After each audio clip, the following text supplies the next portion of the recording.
रखा है, उनकी बात भी कही है। कई अच्छे नवाचारों के बारे में जानकारी भी आई है।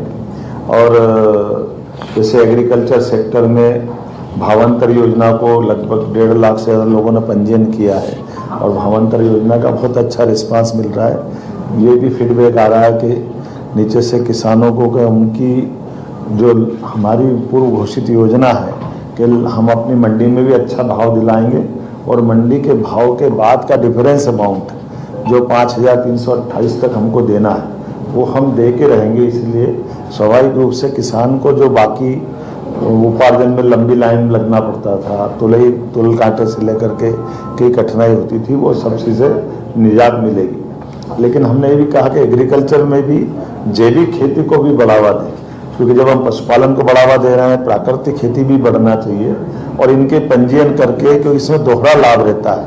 हमारे पशुपालन के आधार पर जैविक खाद भी अपने पास उपलब्ध रहता है और उसी के आधार पर एग्रीकल्चर में जब प्राकृतिक खेती करते हैं तो उसके पंजीयन करा लेते हैं। तो पंजीयन के आधार पर किसानों को भारत सरकार के माध्यम से भी और राज्य सरकार के माध्यम से अलग से लाभ भी मिलता है। उद्यानिक फसलों के बारे में भी अच्छी बात हुई है। इसमें उद्यानिक फसलों से किसानों की कम भूमि में भी अच्छी लाभ मिलता है।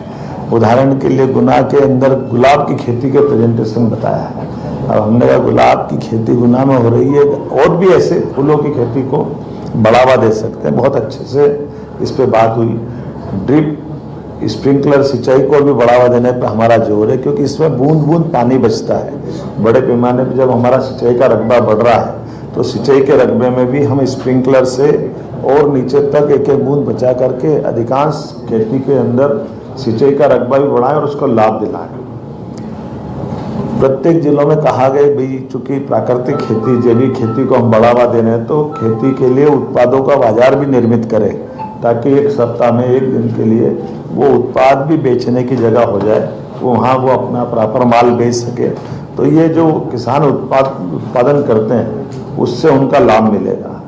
हेल्थ के सेक्टर में हमने कहा हॉस्पिटलों का जिला कलेक्टर और बाकी लोग भी हॉस्पिटल का निरीक्षण भी करें, बाकी व्यवस्थाओं को भी देखें। बड़े अस्पतालों में प्राइवेट मेडिकल कॉलेज जो पीपीपी मॉडल पर जो बन रहा है और इसकी गति बढ़े।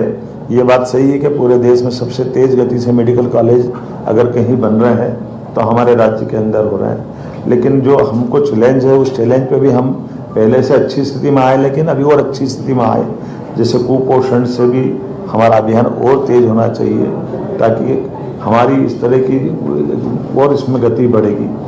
महिला बाल विकास और स्वास्थ्य विभाग में परस्पर समन्वय हो। नगरीय क्षेत्र के अंदर भी शहरी यातायात के सुधार से लेकर के बड़े शहरों के अंदर फ्लाईओवर बनाए रहे, अवैध कॉलोनी पर नियंत्रण करे, गीता भवन की गति तेज गति से बढ़े। अलग अलग प्राधिकरण हमारे बनाए हुए हैं, वो सारे प्राधिकरणों के अंदर हम गति से काम करें। ओंकारेश्वर, चित्रकूट, ये जो हमारे एक तरह से थोड़े से उज्जैन या ओरछा दतिया की तुलना में इनमें और अभी विकास की गुंजाइश है। सभी प्रकार के लोगों पे हम ध्यान दे रहे हैं, लेकिन धार्मिक पर्यटन के भी ये केंद्र बन के निकले। तो धार्मिक पर्यटन से कई प्रकार के रोजगार भी मिलते हैं, हमारी पुरातत्व और धार्मिक आस्था के केंद्र भी मजबूत होते हैं। तो ऐसे समग्र रूप से इनमें बड़ी भूमिका प्राधिकरणों की है। तो विशेष क्षेत्र प्राधिकरण अपना अपना काम करे, इस दृष्टि से भी हमने इन प्राधिकरणों को और मजबूत करके इस पे काम करेंगे। उद्योग रोजगार, ये तो हमने उद्योग रोजगार वर्ष घोषित किया था, इसलिए इसमें सभी प्रकार के हेवी इंडस्ट्री, एमएसएमई इंडस्ट्री और लघु कुटीर उद्योगों को पर्याप्त बढ़ावा दे करके